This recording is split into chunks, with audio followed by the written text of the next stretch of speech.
This story is titled, My Father Left Everything to His Favorite Child in His Will, but He Had No Idea I Found a Hidden Safe with a Secret Letter That Changed Everything Overnight. Have you ever felt your entire world crumble in a single moment? That's what happened to me last Tuesday when my father's will was read. I thought I knew everything about my family, about my father's love for us. But that day, I discovered that 28 years of memories were nothing but a carefully crafted illusion. Little did anyone know that by the end of that week, I would uncover a truth so devastating it would tear our family apart, and finally understand why my father made the choice he did. Let me introduce myself and the key players in this tragedy. I'm Marcus, 28M, the eldest son of Richard Preston, a successful real estate developer who passed away 3 weeks ago from a heart attack. My sister Emma, 25F, was always considered the golden child, straight A's, perfect career, perfect life. Then there's my stepmother Linda, 52F, who married my father 12 years ago after my mother's death. My stepsister Taylor, 26F, came as part of that package, though she rarely visited until recently. Aunt Carol, 55F, my father's sister, has always been more like a mother to me than Linda ever was. Growing up, our family seemed picture-perfect from the outside. My father built his real estate business from nothing, and we lived comfortably in a beautiful colonial house in Connecticut. I followed in his footsteps, working alongside him in the company since I graduated college. Everyone assumed I would take over the business one day. It was practically a given. Emma chose a different path, becoming a corporate lawyer in Boston, but somehow that only made Dad prouder. He would constantly tell everyone how his daughter was making a name for herself in a prestigious law firm. The last few years were different. Dad became more distant, spending more time with Emma whenever she visited. I noticed small changes. The way he would cut our business meetings short if Emma called, how he started consulting her about company decisions instead of me, despite my years of experience in the business. But I brushed it off, telling myself I was being paranoid. When Dad had his heart attack, it was sudden and unexpected. He was alone in his study that night. Linda found him the next morning. The following weeks were a blur of funeral arrangements and grief. Emma flew in from Boston, taking charge of everything as usual. I noticed her having multiple private conversations with Linda, but at the time, I was too devastated to care. The day of the will reading, I sat in our family lawyer's office, Mr. Thompson, 61M, expecting a fairly standard division of assets. After all, Dad had always preached about fairness and family unity. What happened next felt like a knife to the heart. Dad had left 80% of his estate, including full control of the company, to Emma. I got a small trust fund that would barely cover a year's living expenses. Taylor received a similar amount, while Linda got the house and a generous monthly allowance. As Mr. Thompson read the will, I noticed something odd. Emma didn't seem surprised at all. In fact, she had this subtle smirk that made my blood boil. When our eyes met, she quickly looked away, but that split second told me everything I needed to know. Somehow, she had known about this all along. But here's where it gets interesting. That night, as I sat in Dad's study, drowning my sorrows in his favorite whiskey, I noticed something that would change everything. The vintage world map on his wall, the one I'd seen countless times during our meetings, hung slightly crooked. In my slightly inebriated state, I went to straighten it, and that's when I felt it. A slight ridge behind the frame that shouldn't have been there. What I discovered behind that map would shake the foundations of everything we thought we knew about our family. But first, I needed to understand why my father, who had always been my hero, my mentor, would betray me so completely.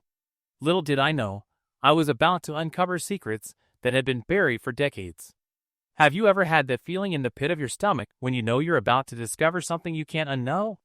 That's exactly how I felt as I stood there, staring at what I'd found behind that map. And trust me, what came next would make the will reading look like a minor family disagreement in comparison. The next morning, I called an emergency family meeting. My head was pounding from the whiskey, but my anger burned hotter than any hangover. I needed answers, and I needed them now.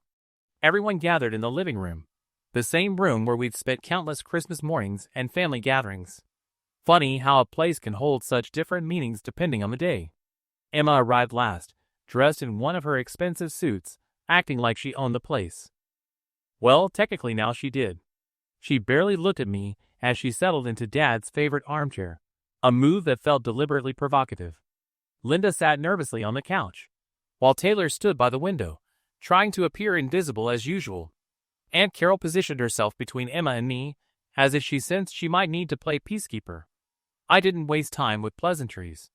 I pulled out copies of the company's financial reports from the past year, documents that showed how I'd increased our profits by 40% while Emma was off building her career in Boston. The same reports my father had praised me for just months ago. I laid them on the coffee table, watching Emma's face for any reaction. Her expression remained carefully neutral, but I caught a slight twitch in her jaw. That's when things got interesting. I revealed what I'd learned from our accountant that morning. Emma had been secretly meeting with Dad's business partners for months before his death. She'd been planning a complete company restructuring, one that would eliminate most of the leadership team I'd built over the years. People who had been with the company longer than she'd been alive would be out of jobs. The look on Linda's face told me she hadn't known about this part. Emma tried to maintain her composure, but her hand shook slightly as she reached for her water glass. She started talking about necessary modernization and streamlining operations, using the same corporate jargon she probably threw around in her Boston boardrooms.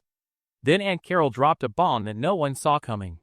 She revealed that she'd overheard Dad arguing with Emma on the phone just 2 weeks before his death.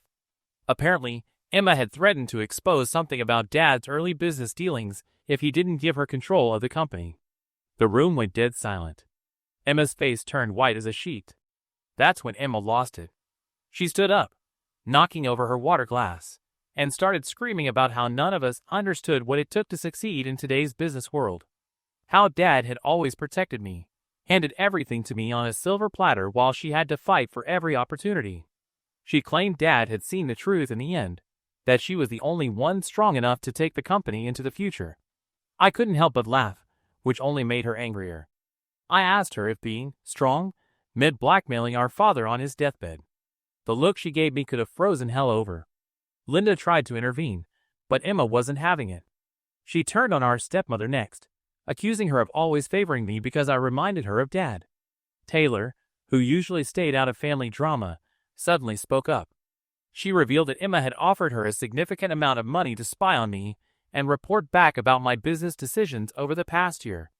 The betrayal in Linda's voice when she asked Emma if this was true was almost painful to hear. Emma grabbed her designer bag and headed for the door, but not before delivering her parting shot. She told us we could all contest the will if we wanted, but she had Dad's signature on everything, and her law firm would bury us in litigation until we couldn't afford to fight anymore. As she reached the door, she turned back with tears in her eyes, whether from anger or something else, I couldn't tell, and said that Dad had made his choice, and we all had to live with it. The slam of the front door echoed through the house like a gunshot. Within minutes, we heard her BMW screeching down the driveway. Linda was crying softly on the couch, while Taylor tried to comfort her. Aunt Carol just shook her head, muttering something about how history had a way of repeating itself. I stood there, staring at the family photos on the mantel, particularly at one taken at Emma's law school graduation. Dad looked so proud that day. Now I wondered if everything had been a lie, or if somewhere along the way, things had just gone terribly wrong. But one thing was clear: Emma's dramatic exit wasn't the end of this story. It was just the beginning. Little did I know that the next day would bring a discovery that would make me question everything I thought I knew about my father, Emma, and the true reason behind his mysterious change of heart. As I watched Emma's car disappear down the street, I had no idea that the biggest revelation was still hidden within the walls of this house, waiting to be found.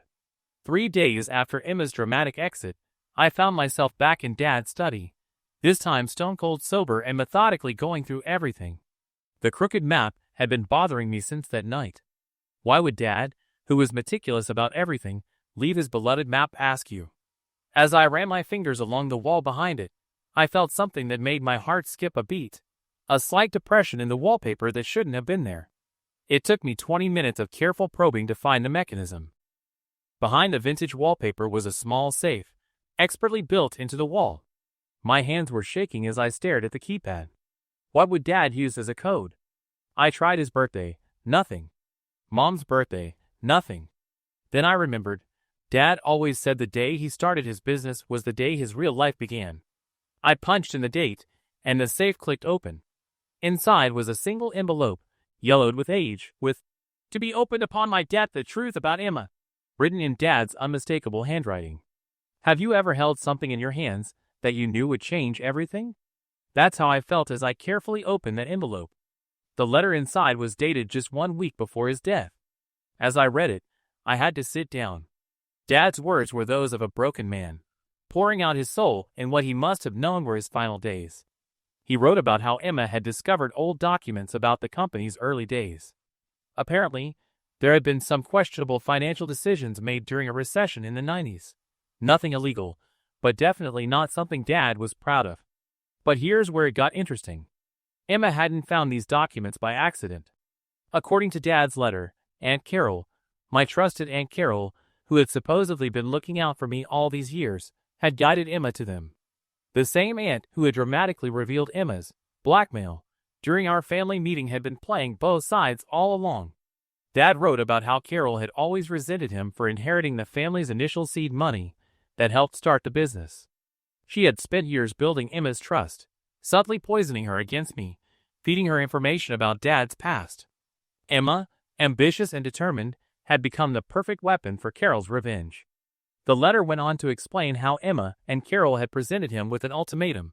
Either he changed his will to give Emma control, or they would expose everything, potentially causing a scandal that would destroy client confidence. Dad, already sick and worried about the company's future, had given in.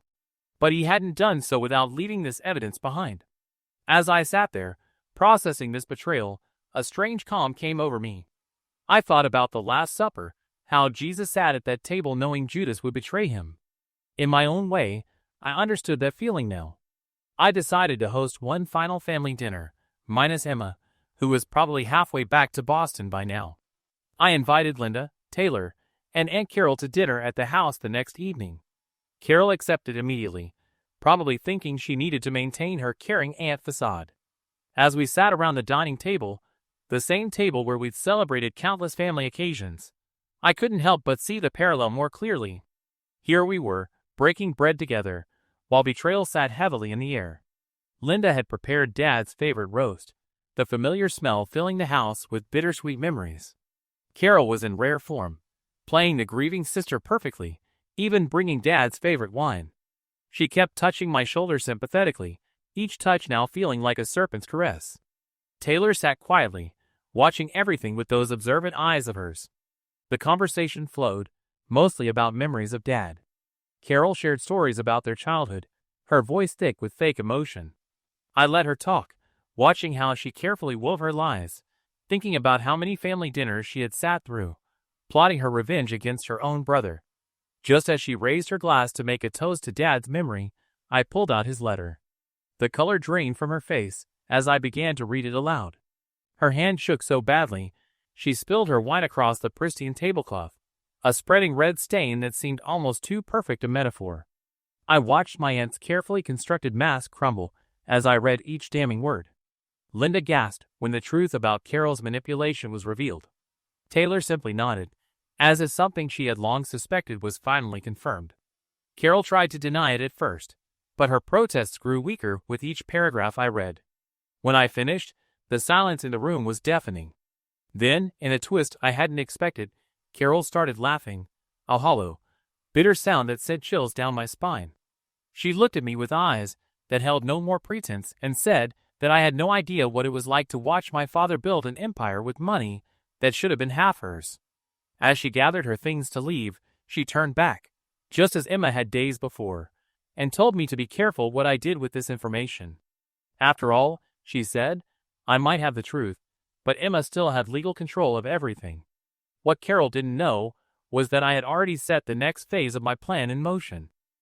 Dad's letter wasn't the only thing I had found in that safe, and tomorrow would bring revelations that would make tonight's dinner look like a casual family gathering. As I watched Carol's car disappear into the night, I couldn't help but think that Dad would have appreciated the irony of it all, how his hidden safe had become both his confession and his revenge from beyond the grave. That night, after everyone left, I couldn't sleep. Something kept nagging at me about Emma's behavior, during our family confrontation days ago. Why hadn't she exposed Aunt Carol when she was backed into a corner?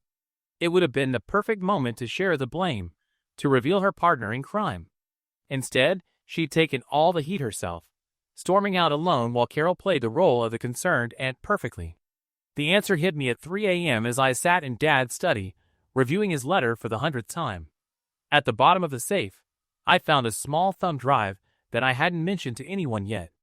I'd been waiting for the right moment, and something told me that understanding Emma's silence was the key to everything. The thumb drive contained a video file, a security recording from Dad's study dated 3 months before his death. The footage showed Carol and Emma in what looked like a heated argument. Even without audio, their body language told the story. Emma was gesturing wildly, while Carol maintained that calm, calculated demeanor I'd seen so many times. But what caught my attention was the folder Carol was holding, the same one containing the documents they'd used to blackmail Dad. Watching the video again, I noticed something I'd missed the first time. Emma tried to grab the folder from Carol, but Carol pulled it away, wagging her finger like she was scolding a child. That's when it hit me. Emma wasn't just Carol's partner. She was another one of Carol's pawns. I spent the next few hours digging through Dad's old files, finally finding what I was looking for: the original partnership agreement between Dad and Carol from 30 years ago. Carol hadn't been cheated out of her inheritance as she claimed. She'd sold her share of the startup money to Dad willingly, taking a quick profit to fund her own failed business ventures. The document even had a handwritten note from Carol thanking Dad for buying her out at such a generous price. The pieces started falling into place. Carol had manipulated Emma, feeding her half-truths about Dad's past, stoking her natural ambition and her insecurities about being the less favored child. She'd used Emma's law expertise to craft the perfect pressure campaign against Dad, all while keeping the truly damaging documents to herself. Insurance that Emma would have to play by her rules. Emma hadn't exposed Carol during our confrontation because she couldn't. Carol still held all the cards, or so they both thought. What neither of them knew was that Dad had found Carol's original blackmail documents during his last days and replaced them with convincing but harmless duplicates. The real documents, proving both the original fair buyout and Carol's subsequent manipulation, were now in my possession, thanks to that thumb drive. But the real gut punch came from a series of text messages Dad had screenshot and saved. Messages between Carol and Emma's boss at her prestigious law firm, discussing how Carol had pulled strings to fast-track Emma's career, making her look more successful than she actually was. Emma's perfect life, her stellar career, it had all been orchestrated by Carol to make her the perfect candidate to take over the company. My sister, for all her apparent strength and success, had been nothing but a puppet in Carol's decades-long revenge scheme. And now Emma was alone in Boston, probably starting to realize that her aunt's support would come with increasingly heavy strings attached. I poured myself a small glass of Dad's whiskey, the last one, I promised myself, and thought about Emma's face during that family confrontation. Behind the anger, there had been something else. Fear. Not of me, but of what Carol might do if Emma didn't play her part perfectly. Dad's final message on the thumb drive was brief.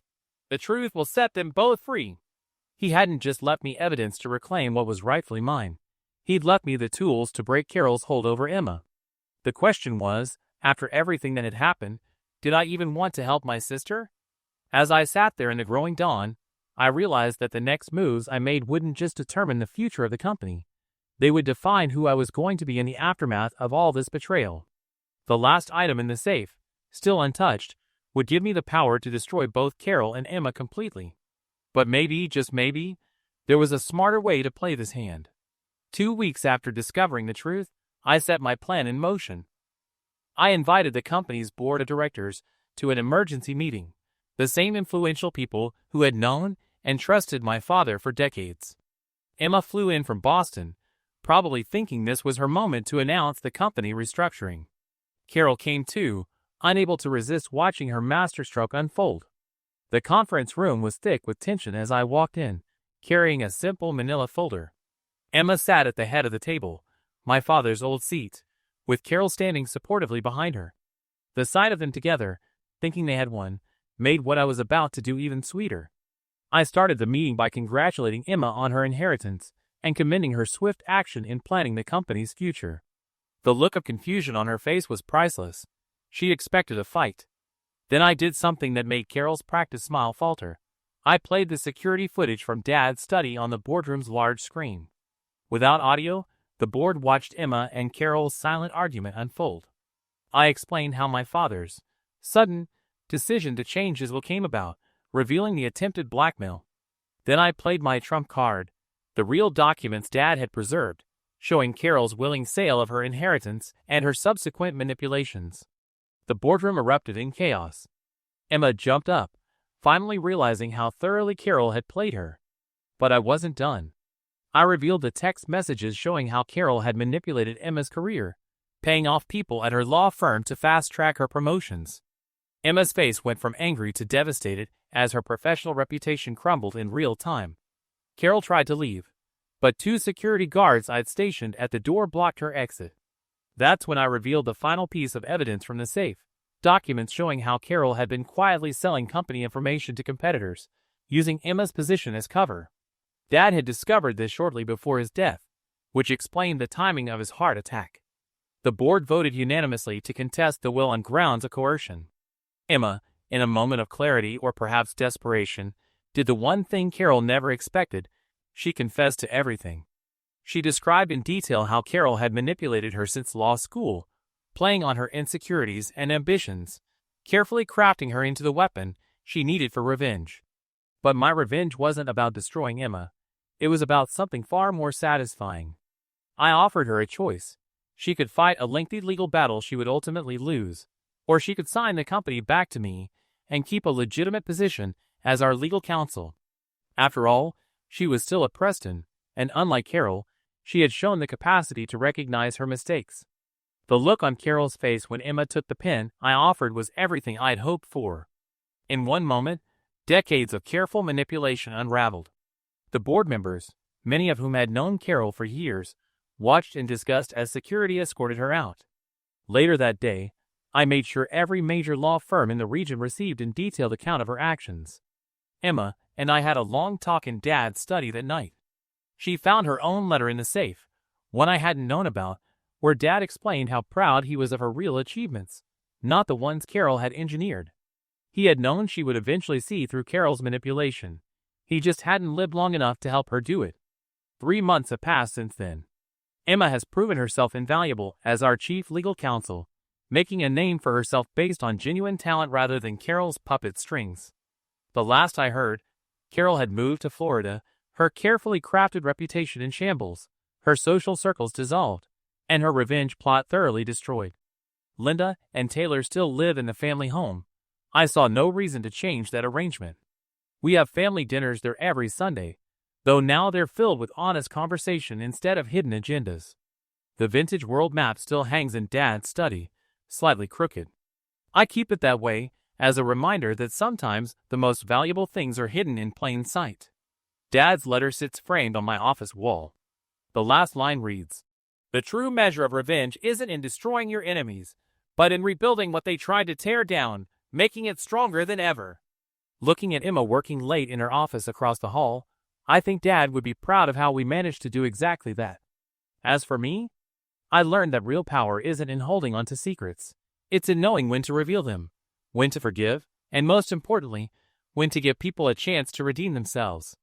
Well, most people anyway. I still send Carol a Christmas card every year with a photo of our thriving family business. After all, what's revenge without a little pettiness?